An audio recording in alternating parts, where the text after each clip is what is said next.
Washington post की report ने एक सनसनीखेज खुलासा किया है। नरेंद्र मोदी और अडानी की मिलीभगत में हो रहे महाघोटाले की एक और परत खुल गई है।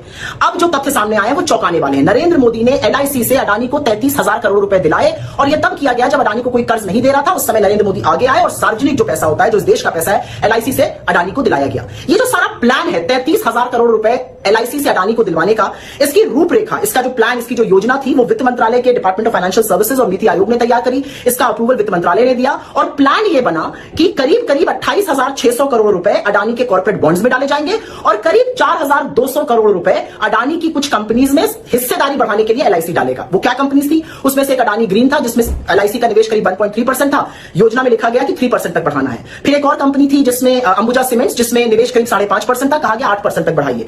फिर यह भी कहा गया कि जब थोड़ा स्थिति सुधरती है तो अडानी के गैस और अडानी के पावर ट्रांसमिशन बिजनेस में भी पैसा डालने के बारे में विचार किया जाए। यहां पर एक बात याद रखिएगा, ये वो कंपनियां इनमें से कुछ जिसमें इंटरनेशनल रेटिंग एजेंसी फिच जैसी एजेंसीज ने BBB- की रेटिंग दी है, जो कोई निवेशक हाथ नहीं लगाता है।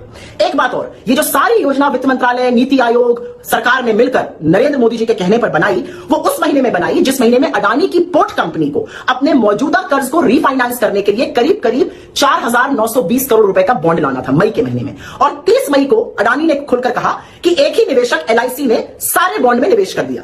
4,920 करोड़ का इन्वेस्टमेंट एक निवेशक एलआईसी ने किया और किसी ने छुआ भी नहीं। तो डीएफएस या जो डिपार्टमेंट ऑफ फाइनेंशियल सर्विसेज है या वित्त मंत्रालय है या मोदी सरकार, इन्होंने ऐसा क्यों किया? दस्तावेज में साफ साफ लिखा है अडानी में विश्वास जताने के लिए, बाकी निवेशकों को प्रोत्साहित करने के लिए कि वो अडानी में निवेश करें। लेकिन सबसे बड़ी विडंबना और सबसे गौरतलब बात यह है कि डीएफएस, वित्त मंत्रालय, अच्छी तरह से जानता था कि अडानी में निवेश करना जोखिम भरा काम है और दस्तावेजों में साफ लिखा हुआ है कि अडानी के सामने चुनौतियां सिर्फ अमेरिका में ही नहीं, अमेरिका से बाहर है। उन चुनौतियों में इजराइल की हाइफा एयरपोर्ट में जहां पर अडानी के खिलाफ प्रदर्शन हो रहा था, विरोध हो रहा था, उसका उल्लेख है। उसमें उल्लेख है कि कैसे 47,000 करोड़ रुपए से ज्यादा एलआईसी को नुकसान हुआ अडानी में इन्वेस्ट करने में। और उसमें उल्लेख है कि कांग्रेस जैसी पार्टीज ने एलआईसी का जो अडानी के लिए एक्सपोजर है उस पर सवाल उठाया है, सार्वजनिक धन के दुरुपयोग का लांछन लगाया। ये सब जानते हुए भी प्लान बना और इन्वेस्टमेंट हुआ अडानी में।